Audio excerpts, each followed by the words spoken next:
Défendre des diplomates.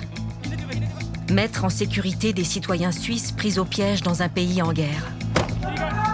Libérer des bâtiments sensibles. Exfiltrer des otages,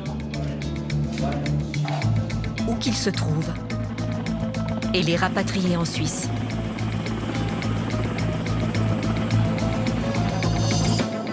Chercher des renseignements et s'infiltrer là où personne d'autre n'a accès.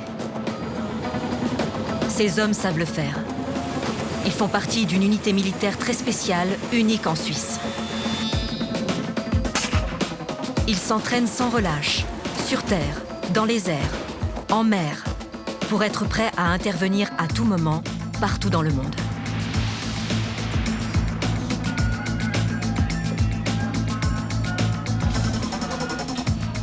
Ces derniers mois, ils ont participé très discrètement aux missions les plus risquées. Quand la capitale de l'Afghanistan, Kaboul, tombe aux mains des talibans en août 2021, ils contribuent à l'évacuation de centaines de personnes de l'aéroport international.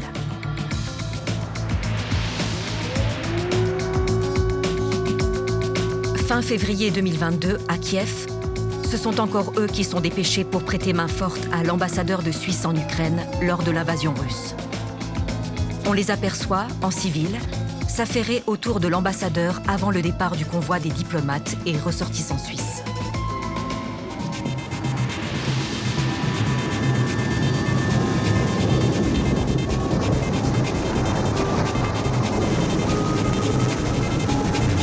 Mais qui sont ces mystérieux agents en terre étrangère ? Ils sont l'élite militaire. Ils sont professionnels. Ils sont suisses.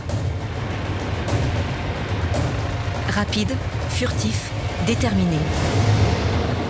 Ils sont le fer de lance de l'armée au service de la Confédération. Nom de code, DRA-10, pour Détachement de reconnaissance de l'armée.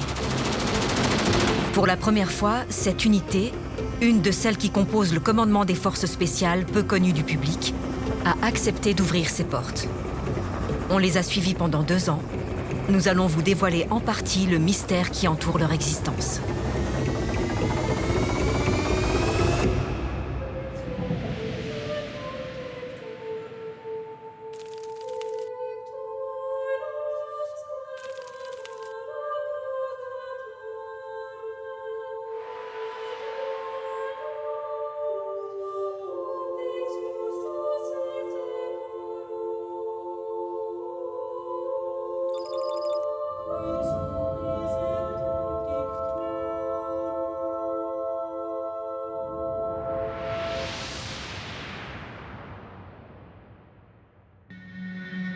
Loin de Kaboul ou de Kiev, notre histoire commence ici, dans le dortoir d'une caserne au pied du Monte Ceneri au Tessin. Ces jeunes hommes endormis sont tous candidats à l'impitoyable sélection du DRA-10. Premier matin de longues semaines d'épreuves. Il fait encore nuit noire quand sonne le réveil. En 15 minutes, il faut quitter la pièce, uniforme et pactage de rigueur, sous peine de rater la sélection avant même d'avoir commencé.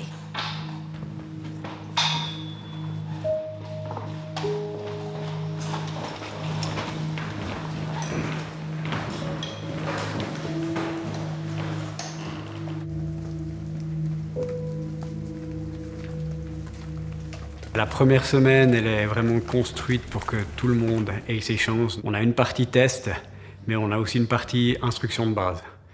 Parce que les gens viennent de différents milieux, donc on leur donne à chacun leur chance. Donc notre objectif pour ces 3 semaines de sélection, c'est évaluer et qualifier vos capacités physiques et psychiques et clarifier si on vous voit comme membre du DRA-10 ou pas. Donc de ma part, je vous souhaite une bonne sélection et puis plein succès pour ces 3 semaines. Merci. Chaque année, près de 400 candidats tentent d'intégrer la sélection du DRA-10. Une première batterie de tests médicaux et psychologiques livre d'abord une présélection de 15 candidats. Nous accompagnons ces 15 aspirants pendant leurs 3 semaines d'épreuve finale. À peine 3 d'entre eux arriveront au terme de la procédure et rejoindront la crème de l'armée suisse. Parmi eux, 3 romans que nous appellerons Dan, le numéro 2, Léon, le numéro 9, et Scott, le numéro 4. Ce sont des noms d'emprunt. Par souci de protection, l'armée ne veut révéler ni leur âge, ni leur identité, ni leur origine. L'appréhension est là, on ne sait pas ce qui va nous attendre et on sait que c'est parmi le plus dur qu'il puisse avoir. On va être poussé jusqu'au bout. Les instructeurs l'ont fait, pourquoi on ne pourrait pas le faire, donc on va y aller, pas à pas. Les participants ne connaissent rien du programme qui les attend. Le commandant du DRA-10, qui assiste à toute la sélection, recherche en effet des profils très particuliers. Des hommes capables de résister physiquement et mentalement à ces 3 semaines d'épreuve, sans savoir ce que l'on attend d'eux exactement. Nous, ce qu'on recherche, c'est de la discipline personnelle. Donc on préfère laisser les gens dans leur jus et puis voir comment ils réagissent aux différentes situations, plutôt que leur crier dessus et leur donner des feedbacks tout le temps. C'est vrai que c'est un effort qui est difficile à doser parce qu'on ne sait jamais ce qui nous attend par la suite. Donc en même temps, on doit toujours tout donner, mais si on donne tout et qu'on n'a plus de réserve pour la suite, bah, ça risque d'être compliqué. Donc oui, je dirais c'est un juste milieu à trouver.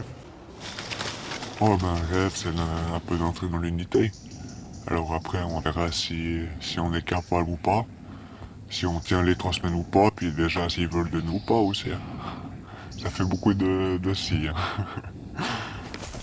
Les candidats sont rapidement poussés à bout afin de tester leurs limites, à travers toute une série d'épreuves individuelles et en groupe. Après seulement 2 jours, un premier aspirant jette déjà l'éponge. J'ai pris la décision ce matin, quand je me suis réveillé. Je croyais que je pouvais réussir à retrouver la motivation, car j'étais et je suis toujours motivé par l'objectif. Mais ce n'est pas suffisant pour finir la sélection. Donc les gens nous signent une déclaration de renonciation, puisqu'on a dit qu'ils n'avaient qu'un seul essai. Et puis du moment qu'ils ont signé cette feuille, ils ne peuvent pas se représenter à notre sélection. Eh bien, vous n'avez pas à avoir de mauvais sentiments parce que vous n'êtes pas le premier qui n'arrive pas à la fin. Notre sélection est également faite pour mener sa propre réflexion. Chacun doit penser par lui-même et voir si le job est fait pour lui. Merci beaucoup. Allez. C'est dommage pour lui, quoi. Mais on sait que moi, d'un coup, dans 1 heure, il vient me dire, puis ça peut être la même chose. Ça dit que faut pas commencer à faire tant de erreurs, parce qu'on est vite sur la sellette. Des marches interminables. Des courses d'orientation sans fin en terrain difficile. Des nuits blanches à répétition. But de la sélection, révéler tous les aspects de la personnalité des candidats, les forces comme les faiblesses. Il faudra s'accrocher, il faudra serrer les dents. Bon, si c'est un jour, ça va. Si c'est pendant 1 semaine de la pluie, ça risque d'être difficile pour le mental. Et le physique avec les cloques, les ampoules, enfin tout le reste quoi. Après, il faudra aussi savoir improviser, c'est surtout ça la difficulté. C'est improviser avec les marches, gérer le temps, la nourriture, etc. Pour tenir le coup, il faut trouver des astuces contre la solitude et la souffrance. Dan, lui, se focalise sur des choses simples. Les petits plaisirs de la vie. Typiquement, juste se brosser les dents, c'est avoir un petit peu plus à manger, apprécier les petites choses de la vie qui nous font tenir. Rien que changer des sous-vêtements, changer un caleçon, changer des chaussettes, c'est un pur bonheur. Un psychologue de renom supervise également la sélection, le docteur Jérôme Andras. Il est spécialisé dans la détection des profils à risque et œuvre avec les recrues, tel un véritable profiler de personnalité. La tâche classique pour la psychologie forensique, c'est d'identifier les risques. Et c'est aussi notre fonction ici pendant le recrutement d'identifier les personnes qui posent un risque pour le DRA-10.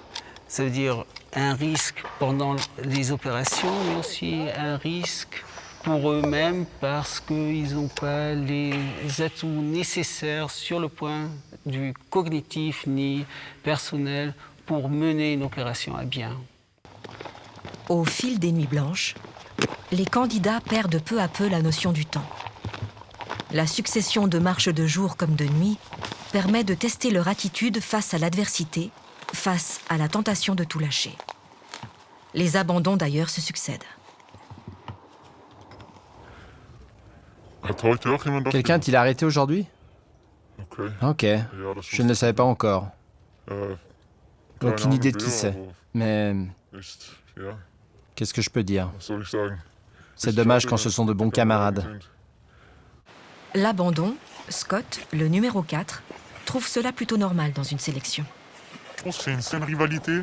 Et puis c'est... Ouais, si finalement on aspire tous à être meilleur que l'autre, et ben je pense que ça peut que nous pousser vers le haut et on peut que être meilleur en groupe. Nous sommes en 3e semaine. Cette nuit se déroule une des épreuves les plus dures de la sélection. Une marche d'orientation en terrain difficile, sur une longue distance dans les montagnes de l'arc jurassien. Un contre-la-montre éliminatoire amené par des aspirants aux capacités très entamées par plus de 10 jours en déficit de sommeil. Le commandant de l'unité observe à distance. Aucun ordre, aucun conseil, ni même d'indication. L'aspirant doit se débrouiller tout seul sans aucune aide. De ses décisions dépendent la réussite ou l'échec de l'épreuve. On prend le temps de bien les observer, de bien étudier tout ce qu'ils font comme épreuve.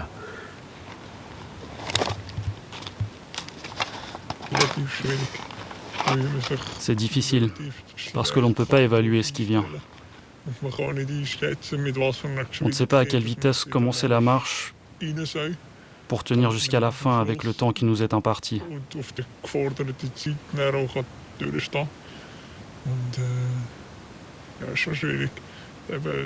Donc c'est difficile d'évaluer la vitesse quand on ne sait pas quelle est la distance, ni quels seront les dénivelés. Ça rappelle des souvenirs, ouais, quand on les voit, parce qu'ils souffrent quand même. Et c'est quand même, il y a quand même certaines phases qui sont difficiles, donc oui, ça rappelle des souvenirs.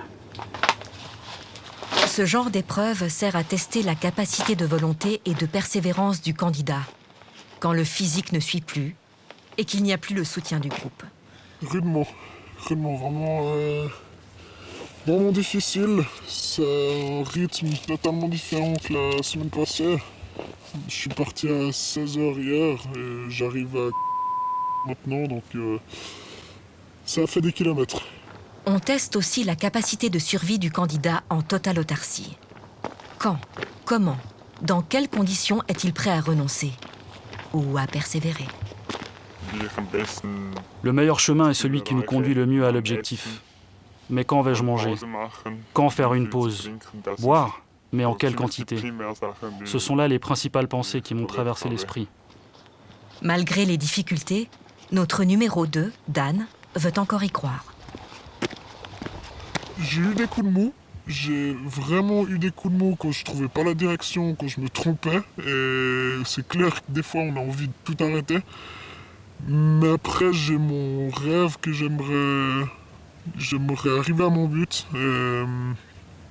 Il faudra s'accrocher, il faudra vraiment s'accrocher. Notre numéro 9, Léon, l'éternel optimiste, n'a pas pour autant perdu son sens de l'humour. Au début, je disais que c'était le plaisir qui comptait, mais là, le plaisir m'a fait fondre, moi. Alors là, maintenant j'essaye de prendre un peu de motivation en mangeant du salami et du fromage. Pour nous, c'est important de recruter des personnes qui sont capables de travailler en équipe, dans un team, dans une situation de stress très aiguë. Et d'autre part, on a aussi besoin des gens qui sont bien équilibrés dans le point personnel. Ça veut dire des gens qui ne sont pas trop impulsifs, par exemple. Une certaine forme d'agressivité, mais pas trop d'agressivité. Mais aussi un intérêt pour l'autre, une certaine empathie. Ça veut dire qu'ils ne sont pas des personnes indifférentes, mais dans une situation dangereuse, qui tiennent quand même leur sang-froid. Scott, le numéro 4, s'est minutieusement préparé pendant 2 ans pour cette sélection. Pouvoir faire partie des forces spéciales est pour lui un rêve d'enfance. Le rêve, il est toujours là, il est toujours présent. Bon, là maintenant, en ce moment, vendredi matin, là, je pense plus à dormir qu'au rêve, là. Et puis là, j'ai une petite douleur au bras, à l'épaule, là, donc faut que je soigne ça plus vite, parce que sinon, ça va pas trop aller, quoi. Peu importe le chemin parcouru par Scott pendant ces 3 semaines, sa blessure à l'épaule semble sérieuse. Ok, donc suite à la consultation d'avant, puis vos problèmes à l'épaule, ce qu'on va faire maintenant, c'est on vous sort, on vous envoie pour une consultation chez un spécialiste.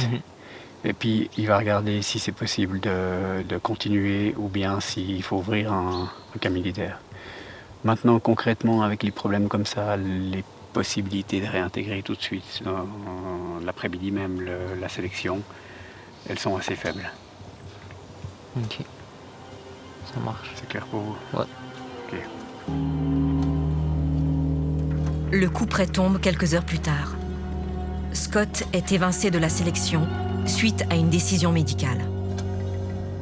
Ça m'embête beaucoup, surtout que... Enfin, hier, quand je suis parti au début de la marche, j'avais le moral, j'étais de bonne humeur, j'avais tout calé bien, et puis ouais, du coup, pour un pépin comme ça, un pépin physique, ça me... Ouais, c'est beaucoup d'émotions négatives, on va dire.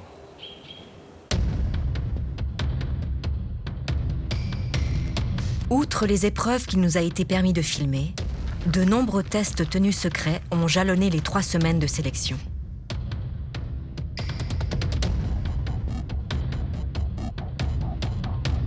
On imagine des mises en situation réalistes, comme celles que les opérateurs pourraient rencontrer en zone de conflit. Interrogatoires musclés, perte de repères sensoriels, mise à l'isolement.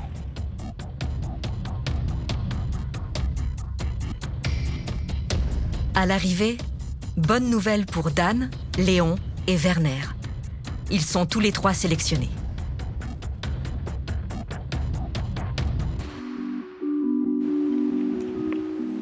Un cours de base d'1 année avec une période d'essai de 6 mois les attend. S'ils parviennent à compléter ce cours, ils pourront signer un contrat à durée indéterminée et s'intégrer progressivement dans les unités du DRA-10.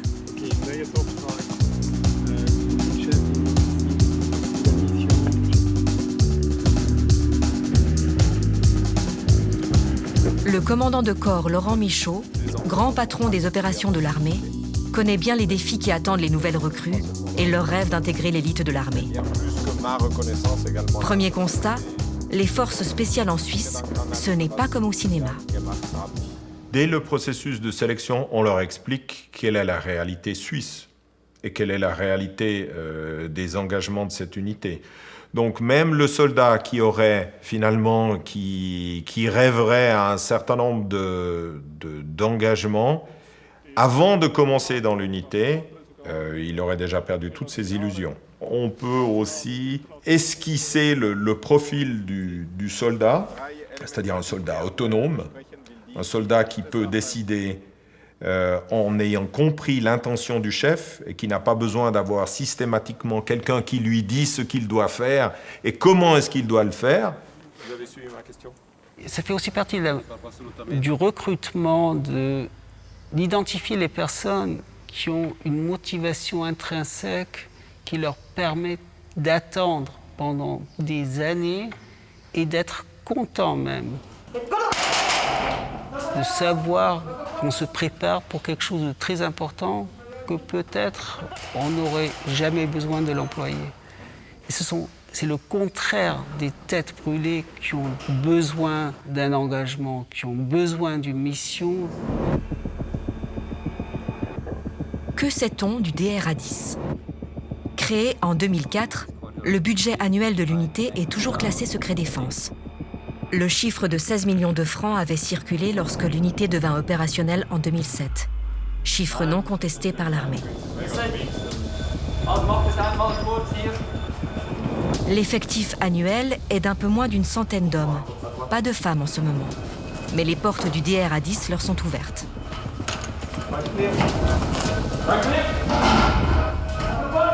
Ce qu'on peut dire que par rapport au temps de travail normal de cette unité, globalement, un tiers du temps, c'est à l'engagement, un tiers du temps, c'est à l'instruction, et puis le reste, il faut récupérer, quoi.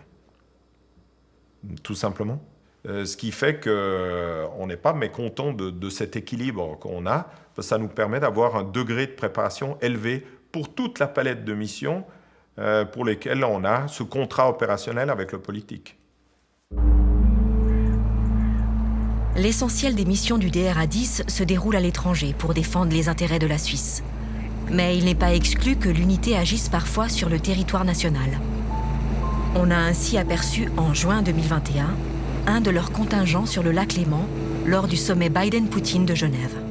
Actuellement, le politique peut décider, sur la base de demandes des autorités cantonales, d'engager aussi des unités des forces spéciales suisses à l'intérieur du territoire. C'est tout à fait possible.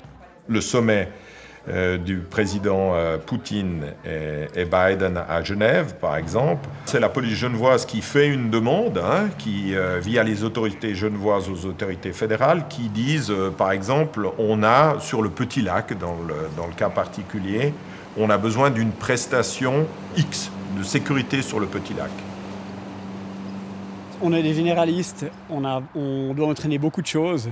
Mais la protection de personnes, ça fait partie de nos compétences. Évidemment, c'est de la protection de personnes à l'étranger. Donc c'est difficile de simuler ça en Suisse.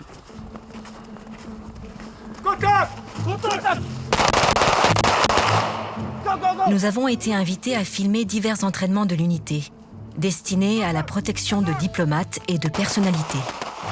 Une première.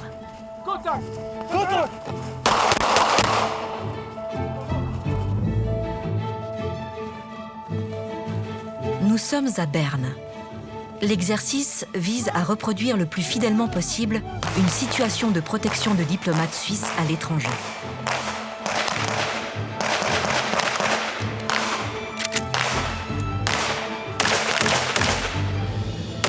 Ce qu'on veut, c'est que les gens soient capables de réagir dans toutes les situations, dans des zones de crise, et puis vraiment avec une réponse appropriée et proportionnée à tout type de menaces. Le groupe Alpha planifie l'opération dans les moindres détails. Itinéraire, type de protection, véhicule, type d'armement, plan et route d'évacuation en fonction des risques encourus. Comme pour de vrai.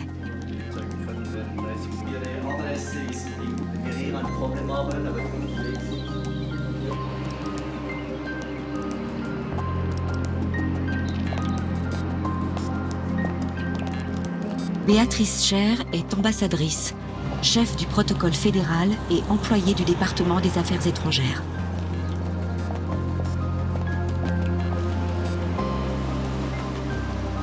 C'est elle qui se prête au jeu comme VIP dans cet exercice de protection de personnes.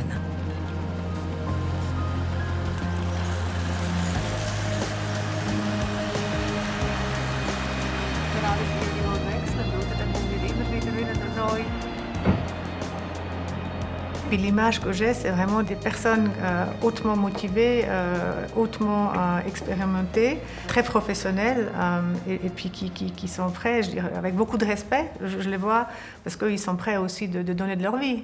Parce que justement, c'est pas pour les promenades de dimanche qu'ils s'entraînent, c'est effectivement pour le cas où il y a un danger. Et puis le danger, il est pour la personne qu'ils vont protéger, mais ils prennent aussi leur propre, ils mettent leur vie à risque. Donc j'ai beaucoup de respect. Pour Madame la chef du protocole de la Confédération, cette unité détient un savoir-faire vital en cas de crise. Et cela ne s'improvise pas. Puis d'où il y a la nécessité à ce que ces personnes qui nous protègent sont le jour même amenées, capables en fait, d'agir dans cet environnement. Et puis il n'y a pas encore le temps de les entraîner vite avant. Quand ça se passe, ça se passe. Donc voilà, c'est pour ça que c'est bien justement d'avoir cette unité qui est spécifique et qui sert finalement à notre sécurité.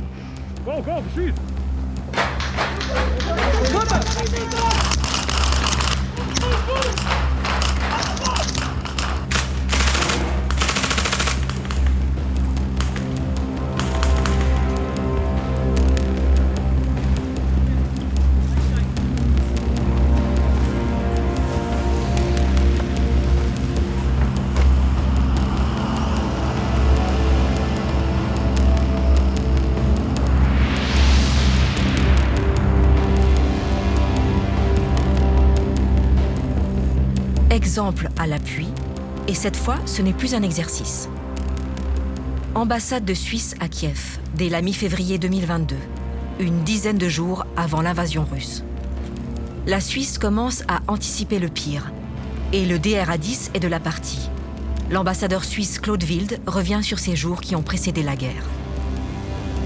On reçoit le renfort du DRA-10, pas forcément parce qu'on pense déjà en termes d'évacuation. Ça reste une possibilité. Mais on reçoit le renfort du DRA-10 parce qu'on est en mode crise. L'objectif, en fait, était de rester, de faire un scénario d'hibernation en fonction de comment ça se serait déroulé s'il y avait eu une bataille de Kiev. Avec le type d'armement qui s'avançait sur Kiev, on s'est dit, là, il va falloir partir. Ok, chers collègues, un moment difficile, it's a difficult moment. I wish you good Je vous luck. souhaite bonne chance dans ce voyage difficile. Bonne chance et à bientôt. Quand, on verra bien. Je tiens encore une fois à remercier les gens qui sont venus en renfort, nos forces spéciales. Et ça, c'était un peu notre critère. Si les humanitaires partent, alors nous allons partir aussi.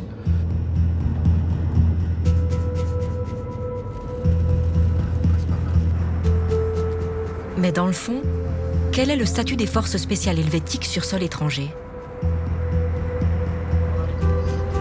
Des super flics au service des diplomates ou des militaires suisses astreints au principe de neutralité?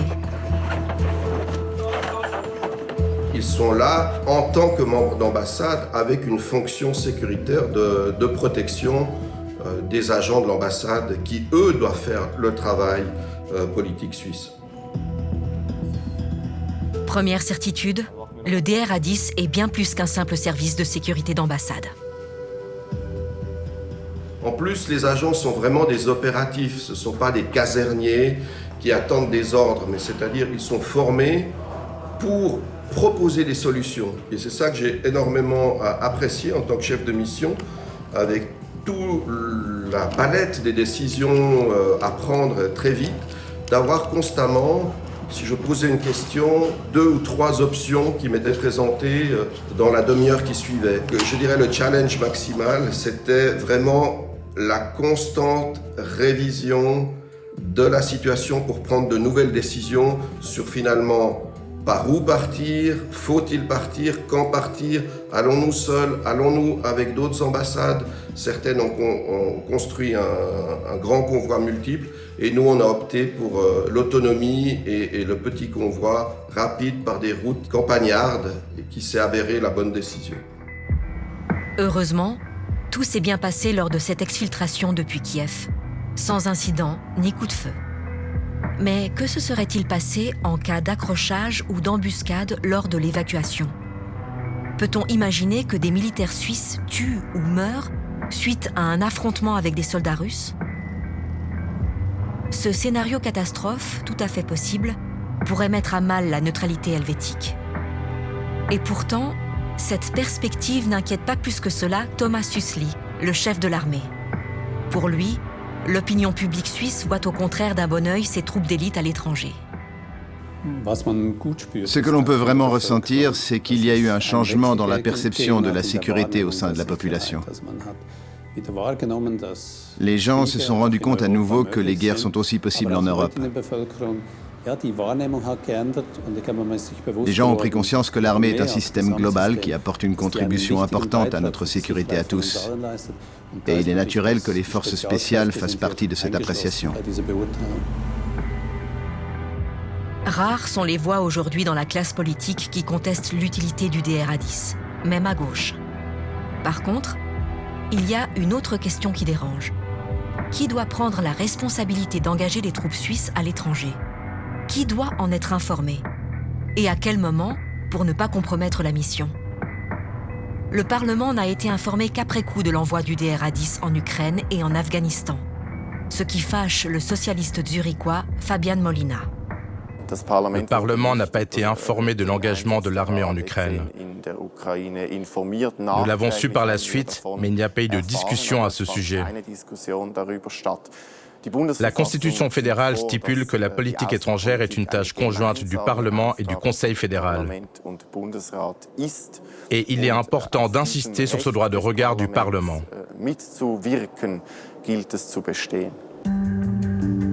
La Commission parlementaire de politique extérieure du Conseil national est censée garantir le contrôle démocratique des activités du Conseil fédéral en matière de politique étrangère. Elle a appris l'engagement et la présence des soldats suisses en Afghanistan par la presse. La Commission a adressé une protestation formelle auprès du Conseil fédéral. Pour être honnête, je suis un peu agacé par l'attitude du Conseil fédéral. Il passe outre la Constitution fédérale et la loi sur le Parlement dans divers domaines. Dans le domaine de la politique étrangère, il réduit le droit de regard du Parlement. Et dans le cas de l'Ukraine, il y a eu aussi une évacuation de la mission. Heureusement, ça s'est bien passé. C'était un travail très professionnel. En même temps, bien sûr, il y avait le risque que s'il y avait eu des affrontements entre les troupes russes et la Suisse aurait été entraînée très tôt dans ce conflit. Soudain, un soldat meurt, ou des coups de feu sont tirés entre deux armées, et la Suisse prend parti au conflit, ce qui débouche rapidement sur un embrasement.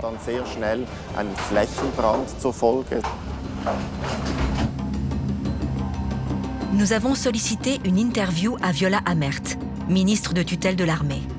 Elle l'a déclinée, préférant laisser son commandant aller seul au feu concernant les engagements des forces spéciales. L'armée agit toujours sous la politique, sous le primat de la politique.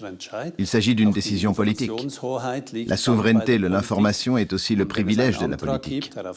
Et lorsqu'on nous charge d'une mission, nous y répondons et nous informons également. Pour le chef de l'armée, la chaîne de décision concernant les missions du DRA-10 ne fait pas de doute. Le Conseil fédéral est prioritaire. Et c'est ensuite au niveau du politique de décider si le Parlement doit également être informé. Nous avons attendu presque 2 ans pour pouvoir suivre le DRA-10 en mission à l'étranger. Au final, cela n'a pas été possible. Secret défense oblige. La discrétion est nécessaire pour assurer le succès des missions, nous dit-on. Nous devons nous contenter de suivre leurs entraînements. Pas de médias, pas de parlementaires. La question n'est donc plus de savoir ce que font les soldats d'élite de la Confédération, mais plutôt qui en assure le contrôle politique. Je pense que pratiquement personne ne remet en question la nécessité du DRA-10 comme couverture d'assurance pour la Suisse en cas d'extrême urgence. Mais comme nous le savons dans le cadre de la vie privée, même les compagnies d'assurance doivent être contrôlées. Il est vrai que le DRA-10 a fait un sacré bout de chemin depuis ses débuts opérationnels en 2007. Si aujourd'hui la supervision politique de ces engagements est la seule question qui fâche, les forces spéciales suisses sont nées dans la douleur. À leur début, elles ont dû affronter un assaut de critiques, autant de la gauche pacifiste que de la droite conservatrice. L'UDC de Christoph Blocher considérant même leur existence comme un danger pour la neutralité.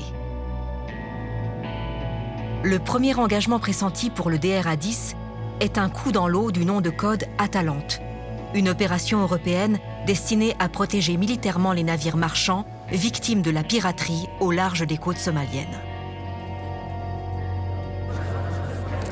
Micheline Calmiret, ministre des Affaires étrangères de l'époque, promet à l'Union européenne l'engagement du DRA-10 dans cette mission. Donc très clairement, les besoins exprimés sont avant tout des besoins en termes de ressources humaines. Mais c'est raté.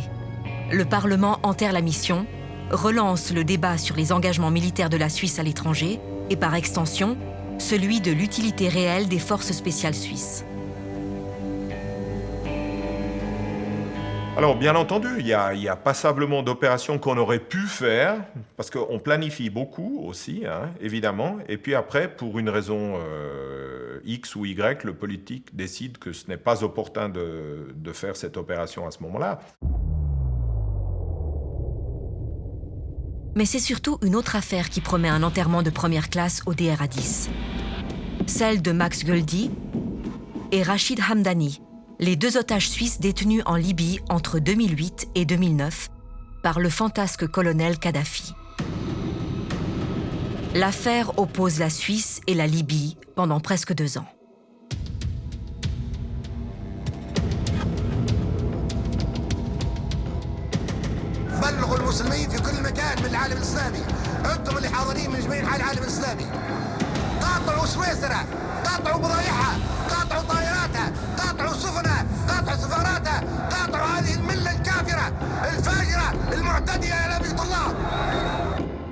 À la demande du DFAE de Micheline Calmiret, le tout jeune DRA-10 est chargé d'échafauder un plan d'évasion secret des otages de Libye.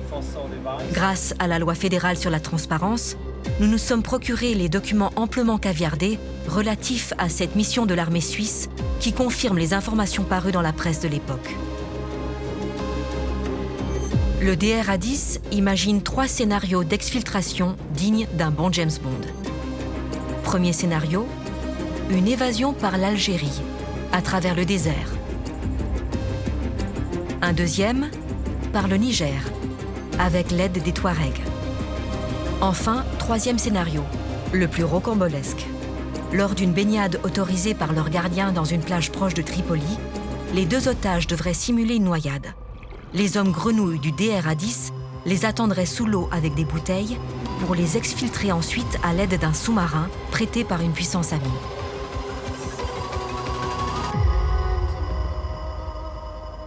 Aucun de ces scénarios ne dépasse le stade des préparatifs, mais ils sont révélés dans la presse. Le Conseil fédéral est alors attaqué de tous bords, accusé de mettre en péril la Constitution et la neutralité suisse. Le cas de la Libye est un exemple de la façon dont le Conseil fédéral peut aussi commettre des erreurs en politique étrangère, s'il agit avec une grande opacité et ignore le Parlement.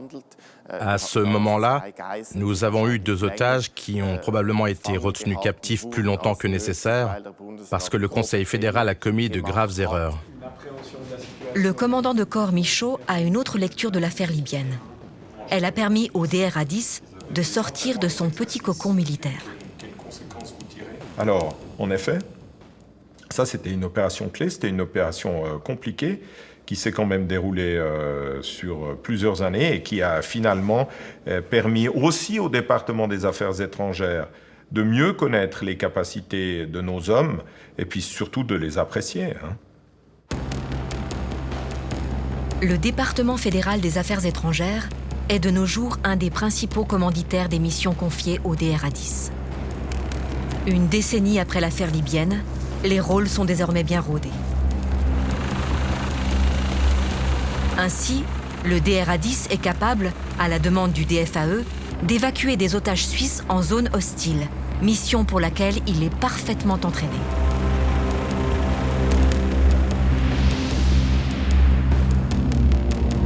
Lors de la chute de Kaboul, le commando du DRA-10 a pu ainsi être dépêché sur place en un temps record. L'opération est toujours classée secret défense, mais le responsable du commando a reçu l'autorisation exceptionnelle de nous en dévoiler quelques détails. J'ai reçu le premier appel téléphonique en début d'après-midi le 13 août, m'informant qu'un engagement du DRA-10 en soutien au DFAE pourrait venir, dans la région de Kaboul, en Afghanistan. J'ai alors immédiatement mis certains de nos hommes en alerte élevée. Nous avons constitué une première équipe qui serait prête pour une éventuelle mission. À ce moment-là, ce qui nous attendait concrètement n'était pas encore très clair. Serge Bavot, chef suppléant du centre de gestion des crises du DFAE, revient sur cette opération. Nous avions une mission claire, rapatrier en priorité le personnel de notre représentation avec leurs familles proches, plus d'autres personnes qui étaient considérées sur cette liste. La direction d'une opération dans le cadre d'une gestion de crise à l'étranger et de la compétence du DFAE et de son centre de gestion des crises. C'est nous qui déterminons aussi les décisions qui vont être prises durant la mission dans le cadre de la stratégie donnée.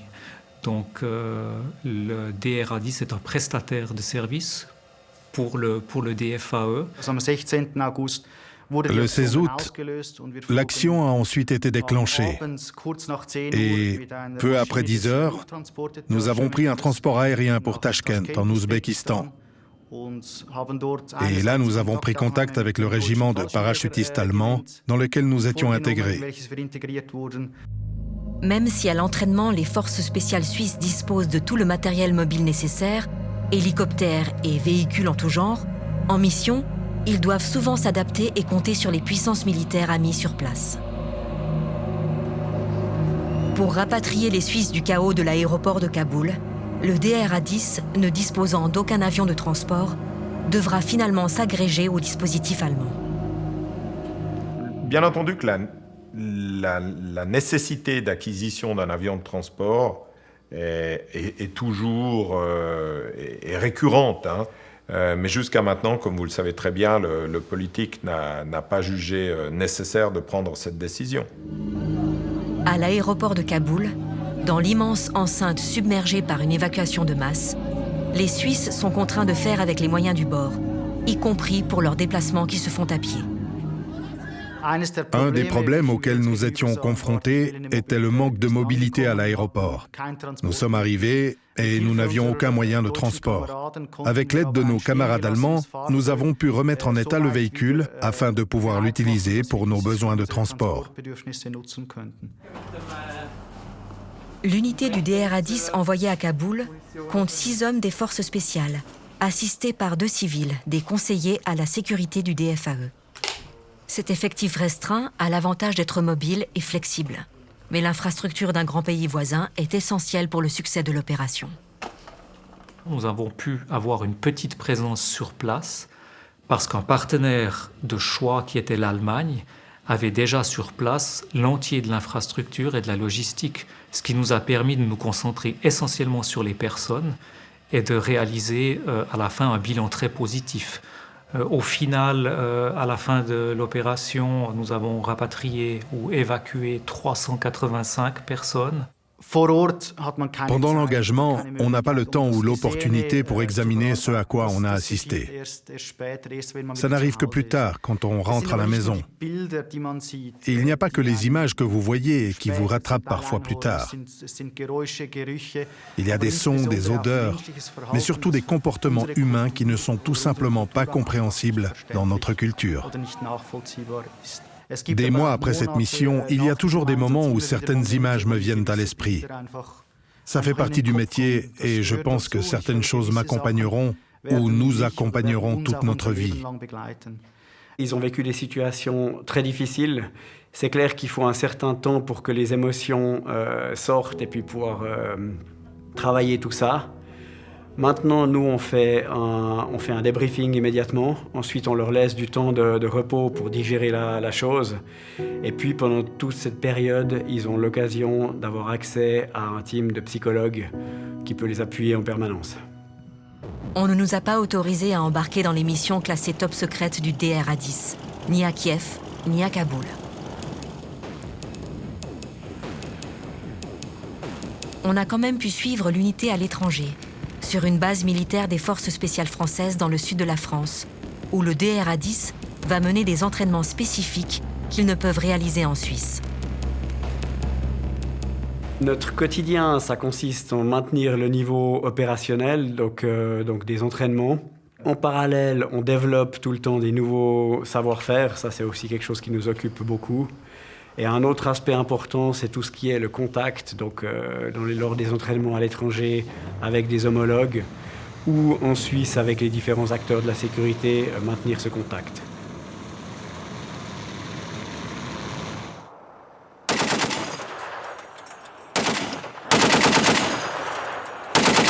À défaut de pouvoir se forger une expérience dans la réalité des combats, neutralité suisse oblige, le DRA-10 s'inspire de l'expérience d'autres forces spéciales de pays amis engagés dans des zones de guerre. C'est clair que dans les premières années du DRA-10, on a eu un petit peu d'appréhension de s'exposer, de se frotter, de collaborer avec ces unités prestigieuses qui ont une longue histoire d'opérations spéciales. Et puis finalement, eux nous ont dit que le baptême du feu ne les avait pas forcément rendus plus intelligents. Le baptême du feu, autrement dit la vraie expérience de combat, fait encore défaut au parcours professionnel des opérateurs du DRA10. Peu importe, ils se disent prêts à l'engagement. Je ne conçois pas que ce soit un outil de tous les jours, mais par contre, le jour où la situation se présente, où il est nécessaire pour nos gouvernants de nous engager, je pense que le citoyen suisse sera content qu'on ait passé ces années et ces deniers publics à s'entraîner et à s'équiper.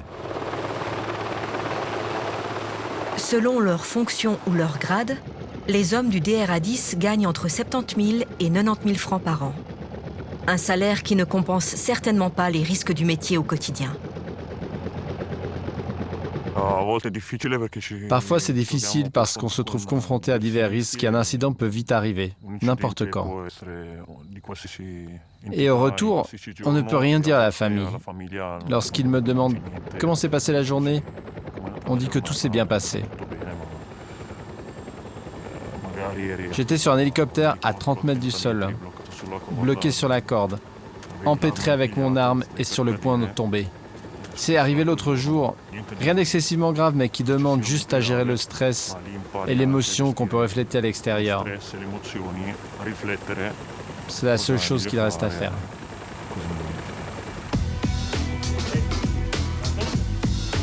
Gérer leur quotidien hors norme à huis clos n'empêche pas les membres du DRA10 d'être en couple ou d'avoir une famille. L'armée y voit même un facteur important d'équilibre psychologique, fondamental pour ce profil de soldat d'élite. Alors conjuguer la vie de famille avec le métier, dans mon cas personnel, c'est de faire tout ce que moi je souhaite faire comme personne dans le cadre ou dans le temps où je ne suis pas à la maison, et de me consacrer à 100% à ma famille quand je suis avec eux. Encadré par la stricte neutralité helvétique, l'opérateur du DRA10 vit dans la probabilité de ne jamais être engagé au combat. De quoi nourrir un peu de frustration chez ces soldats surentraînés ? De la frustration, oui et non. C'est clair que comme tout le monde, on suit les nouvelles internationales. De temps en temps, il y a des événements où on se dit, oui, ce serait typiquement quelque chose pour nous. On attend, ça vient pas, et c'est un équilibre extrêmement difficile à trouver au niveau du commandement, chez nous, de décider, est-ce qu'on donne des faux espoirs avec le risque que les gens soient déçus, ou est-ce qu'on fournit absolument aucune information sur un engagement potentiel, au risque d'avoir des gens qui perdent la motivation de s'entraîner et de maintenir un niveau qui est quand même relativement élevé, sans avoir la perspective d'un engagement.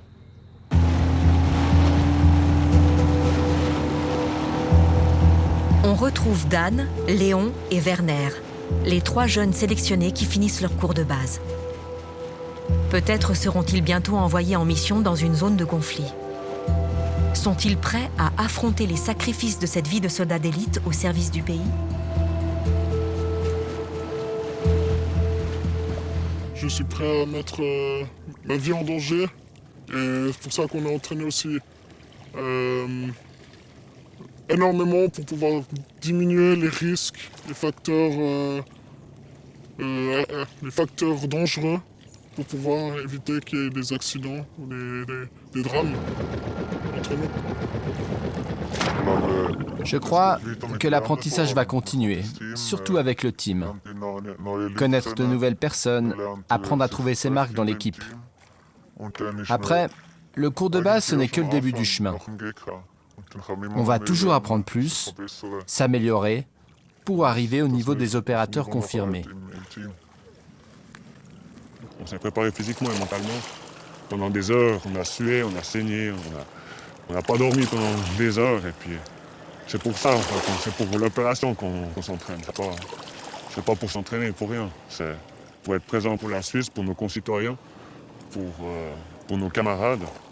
Du coup, ouais, on est prêt à aller à l'engagement.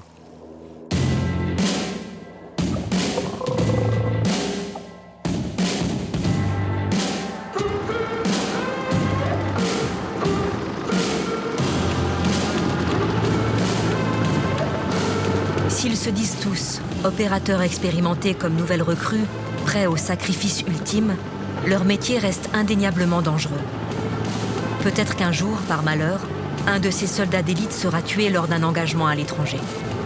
Alors nous, en Suisse, population et classe politique, sommes-nous prêts à accueillir des cercueils militaires drapés de l'étendard rouge à croix blanche ? La Suisse l'a malheureusement déjà vécu, puisque dans le cadre des missions de promotion de la paix, on a perdu 8 soldats dans les 70 dernières années. Donc malheureusement, on a déjà fait l'expérience d'avoir des camarades en uniforme qui ont perdu la vie. Donc d'abord, comme commandant, vous êtes toujours conscient de ça, parce que vous savez que le risque zéro n'existe pas. Mais encore une fois, une de nos tâches, c'est d'analyser les risques, de les pondérer et de créer les conditions au succès. Mais je suis obligé de me répéter, le risque zéro n'existe pas.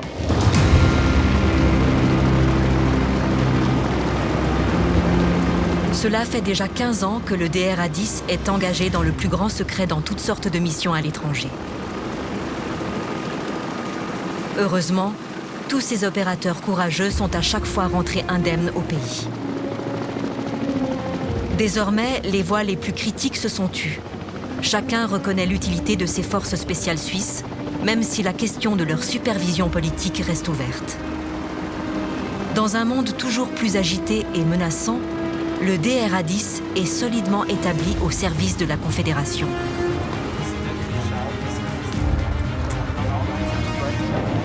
Il reste à savoir comment la Confédération compte s'en servir à l'avenir.